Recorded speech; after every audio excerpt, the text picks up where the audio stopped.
बोलिए श्री हरि विष्णु की जय। प्रिय भक्तगणों, माताओं और बहनों, आप सभी का हमारे इस चैनल पर हृदय से बहुत बहुत स्वागत है।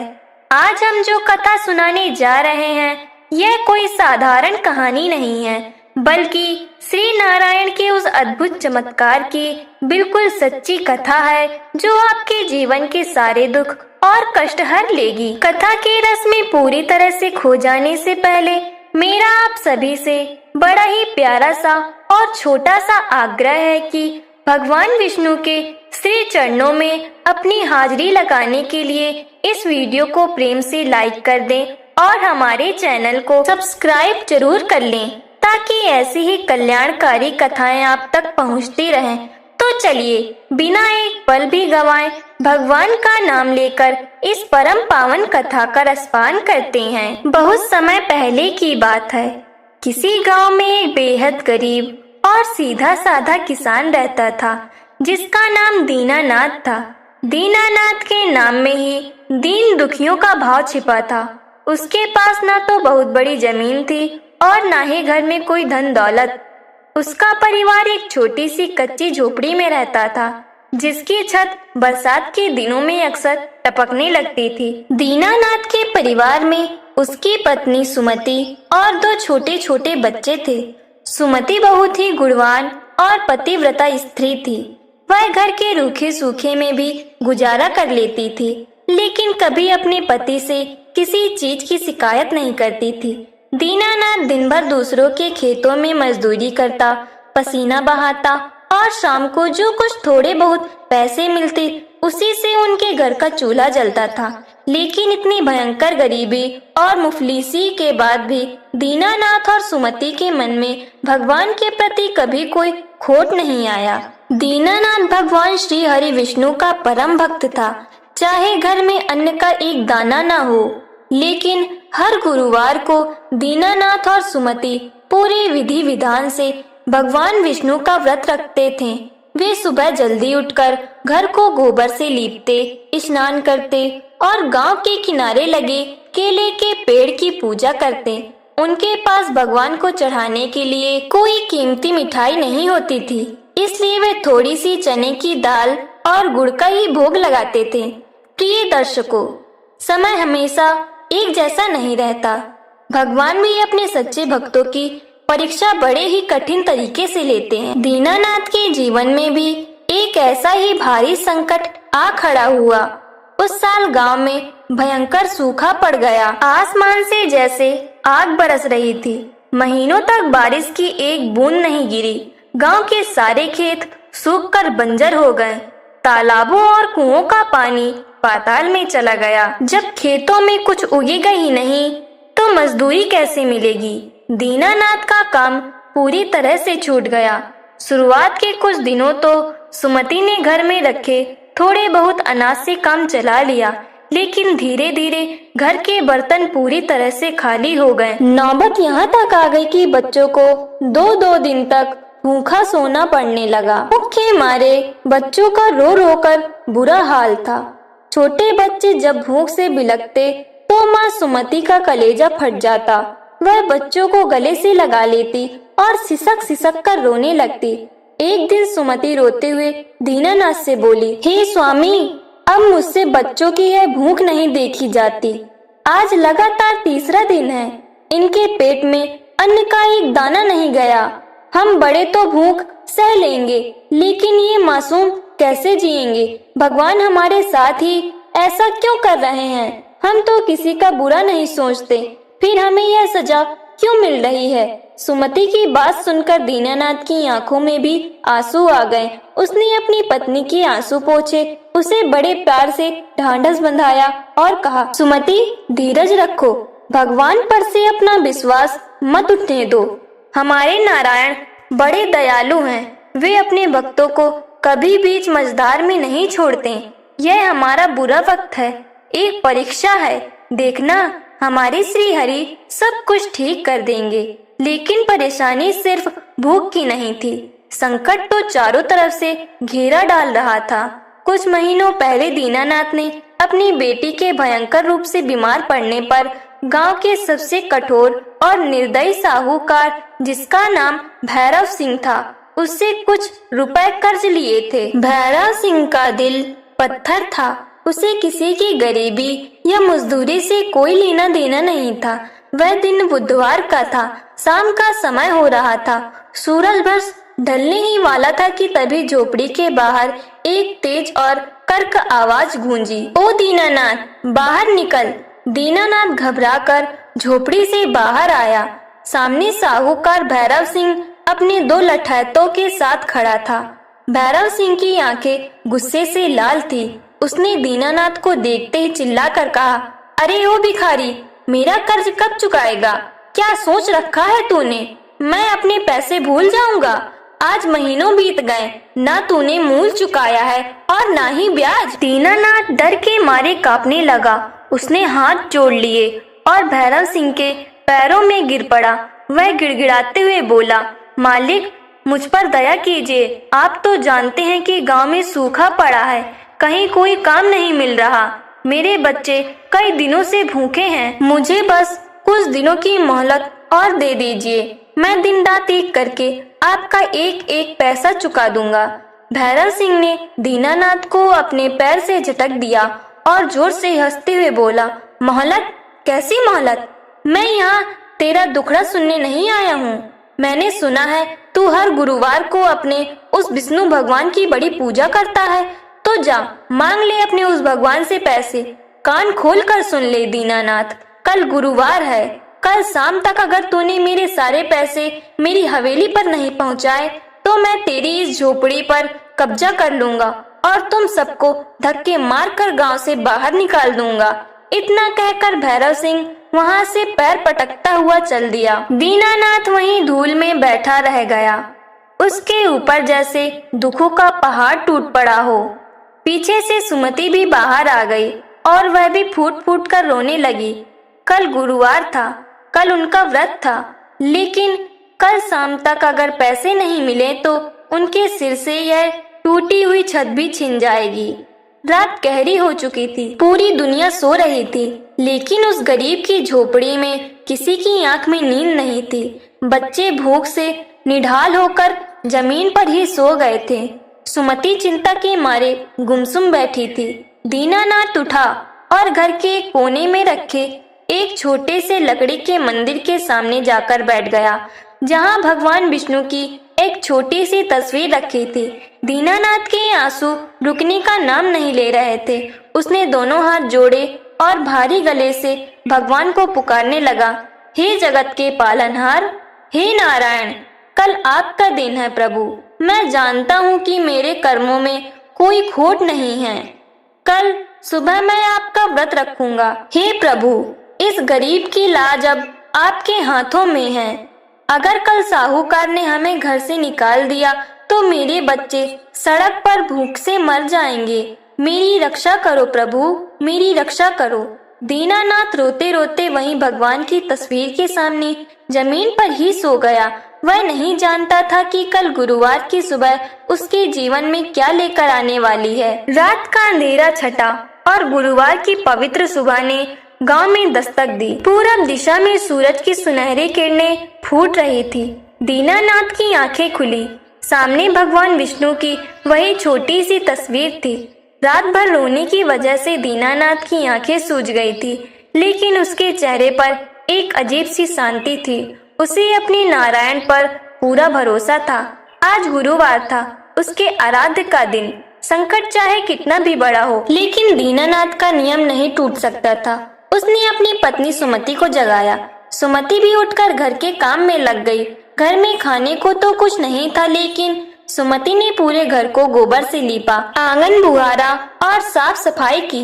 दीनानाथ ने स्नान किया और पीले रंग के एक पुराने और फटे हुए वस्त्र को धारण किया। प्रिय भक्तगणों, भगवान कभी भी अपने भक्त के कपड़े या उसकी हैसियत नहीं देखते, वे तो बस मन का सच्चा भाव देखते हैं। दीनानाथ और सुमति ने एक लोटे में जल लिया। उसमें थोड़ी सी हल्दी, चने की दाल और गुड़ की एक छोटी डली डाल ली। दोनों पति पत्नी नंगे पैर गांव के किनारे उस केले के पेड़ के पास पहुँचे। वहां पहुंचकर दीनानाथ ने केले के पेड़ की जड़ में जल अर्पित किया और वही मिट्टी पर बैठकर भगवान विष्णु के मंत्रों का जाप करने लगे। ओम नमो भगवते वासुदेवाय नमः, ओम नमो भगवते वासुदेवाय नमः। जाप करते करते दीनानाथ का गला भर आया, उसकी आंखों से आंसुओं की धारा बह निकली और केले के पेड़ की जड़ों को भिगोने लगी। सुमति भी हाथ जोड़े खड़ी सिसक रही थी। दीनानाथ ने रोते हुए कहा, हे प्रभु, हे बैकुंठनाथ, आज मेरे घर में आपको भोग लगाने के लिए अन्न का एक दाना नहीं है। मेरे बच्चे भूख से तड़प रहे हैं और शाम होते ही वह निर्दयी साहूकार मेरी यह टूटी झोपड़ी भी मुझसे छीन लेगा। अगर आज आपने अपने इस भक्त की लाज नहीं रखी तो दुनिया का विश्वास भक्ति पर से उठ जाएगा। प्रभु, मेरी रक्षा कीजिए। पूजा समाप्त करने के बाद दीनानाथ और सुमति भारी मन से अपनी झोपड़ी में लौट आए। दोपहर का समय था, सूरज सिर पर था और गर्मी बेतहाशा बढ़ रही थी। बच्चे भूख से बेहाल होकर एक कोने में निढाल पड़े थे। दीनानाथ झोपड़ी के बाहर एक चारपाई पर सिर पकड़े बैठा था।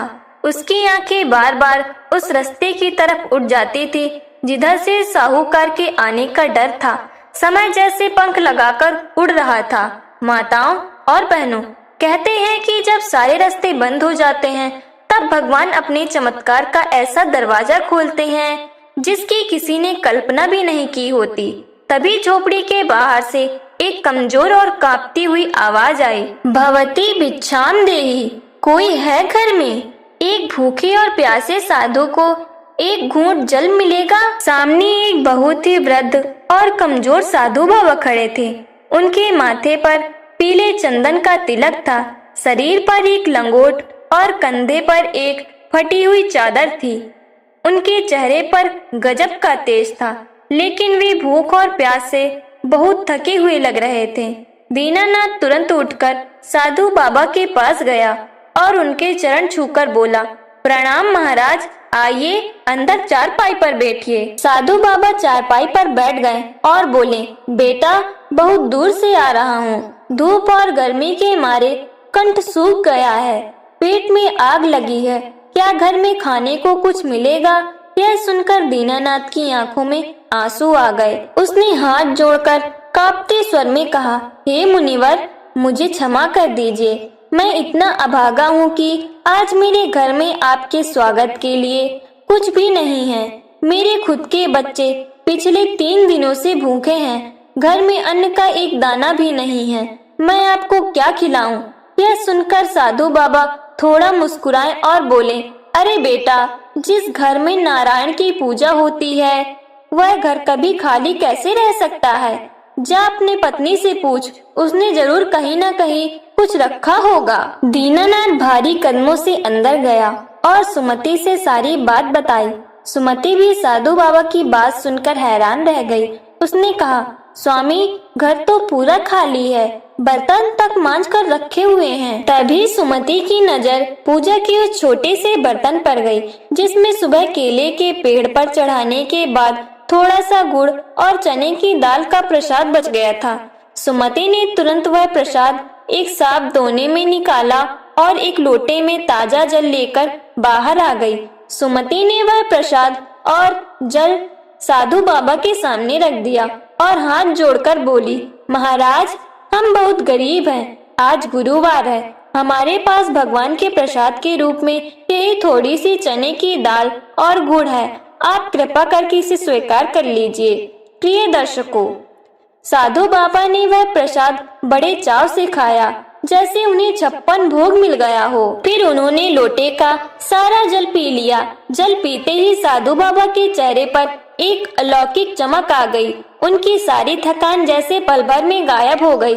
साधु बाबा ने मुस्कुराते हुए दीनानाथ के सिर पर हाथ रखा और बोले, बेटा दीनानाथ, तेरी और तेरी पत्नी की भक्ति से मैं बहुत प्रसन्न हूँ। खुद भूखे रहकर और इतने बड़े संकट में होने के बावजूद तुमने अपने द्वार पर आए एक अतिथि का सत्कार किया।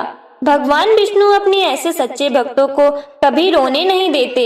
इतना कहकर साधु बाबा ने अपनी फटी हुई चादर की गांठ खोली और उसमें से केले के पेड़ की एक छोटी सी सूखी जड़ निकाली। उन्होंने वह जड़ दीनानाथ के हाथ में रख दी और कहा, बेटा, अपनी झोपड़ी के पीछे जहाँ तुम्हारी खाली जगह है, वहाँ ईशान कोण उत्तर पूर्व दिशा में एक हाथ गहरा गड्ढा खोदो और इस जड़ को वहाँ गाड़ दो। तुम्हारे जीवन के सारे कष्ट आज ही समाप्त हो जाएंगे। दीनानाथ ने हाथ जोड़कर वह जड़ ले ली। जब उसने साधु बाबा को धन्यवाद देने के लिए सिर उठाया तो वह हक्का बक्का रह गया। सामने कोई नहीं था। वह वृद्ध साधु पलक झपकते ही वहां से अंतर्ध्यान हो गए थे। दीनानाथ और सुमति समझ गए कि वह कोई साधारण साधु नहीं बल्कि स्वयं श्री विष्णु थे, जो उनकी परीक्षा लेने और उनका उद्धार करने आए थे। जय श्री हरि, जय नारायण। दीनानाथ और सुमति ने वही जमीन पर माथा टेक कर भगवान को प्रणाम किया। जब दीनानाथ बिना कोई देरी किए एक कुदाल लेकर झोपड़ी के पीछे गया, उसने ठीक ईशान कोण में मिट्टी खोदना शुरू किया। मिट्टी बहुत सूखी और सख्त थी, लेकिन दीनानाथ पूरी ताकत से कुदाल चला रहा था। अभी उसने बामुश्किल एक हाथ गहरा गड्ढा ही खोदा होगा कि अचानक उसकी कुदाल किसी कठोर चीज से टकराई। टन की एक तेज आवाज आई। दीनानाथ ने जल्दी जल्दी हाथों से मिट्टी हटाई। मिट्टी हटाते ही वहाँ एक तांबे का बड़ा सा कलश दिखाई दिया। दीनानाथ का दिल जोर से धड़कने लगा। उसने कलश को बाहर निकाला। कलश के ऊपर एक कपड़ा बंधा हुआ था। जैसे ही दीनानाथ ने कांपते हाथों से वह कपड़ा हटाया, उसकी आंखें फटी की फटी रह गईं। मेरे प्यारे दर्शकों, वह कोई साधारण कलश नहीं था। वह कलश सोने की चमचमाती हुई मोहरों और बेशकीमती रत्नों से लबालब भरा हुआ था। सूरज की रोशनी में सोने की चमक से दीनानाथ की आंखें चौंधिया गईं। यह भगवान विष्णु का साक्षात चमत्कार था। उनके परम भक्त के लिए यह भगवान का आशीर्वाद था। दीनानाथ कलश लेकर दौड़ता हुआ अंदर गया और सुमति को दिखाया। सोने की मोहरें देखकर सुमति फूट फूट कर रोने लगी। यह खुशी के आंसू थे। अब उनके बच्चों को भूखा नहीं मरना पड़ेगा। अब उनकी झोपड़ी नहीं छीनेगी। शाम होने को आई थी। सूरज ढलने लगा था। तभी झोपड़ी के बाहर फिर से वही भारी और डरावनी आवाज गूंजी, दीनानाथ बाहर निकल, सूरज ढल गया है। ला मेरे पैसे निकाल, वरना आज तुम सबको इसी वक्त सड़क पर फेंक दूंगा। दीनानाथ बड़े ही शांत भाव से बाहर आया। सामने साहूकार भैरव सिंह अपने लठैतों के साथ खड़ा था। उसके हाथ में झोपड़ी के कागजात थे। भैरव सिंह ने गुर्राते हुए कहा, पैसे लाए या निकालूं बाहर? दीनानाथ ने कुछ नहीं कहा। उसने अपनी मुट्ठी खोली और साहूकार के सामने खोल कर रख दी। दीनानाथ की हथेली पर सोने की 5 बड़ी बड़ी और चमचमाती मोहरें थी। सोने की मोहरें देखकर भैरव सिंह की आंखें फटी की फटी रह गई। उसने अपने जीवन में इतना शुद्ध और चमकदार सोना कभी नहीं देखा था। दीनानाथ ने कहा, यह लीजिए साहूकार जी, यह मेरे कर्ज का मूल और ब्याज है। इन 5 मोहरों की कीमत आपके कर्ज से कई गुना ज्यादा है। आप कृपा करके मेरी झोपड़ी के कागज मुझे लौटा दीजिए। भैरव सिंह का सारा घमंड पल भर में चूर चूर हो गया। उसे समझ नहीं आ रहा था कि कल तक दाने दाने को मोहताज इस गरीब किसान के पास अचानक इतना सोना कहां से आ गया। भैरव सिंह को तुरंत अपनी गलती का एहसास हुआ।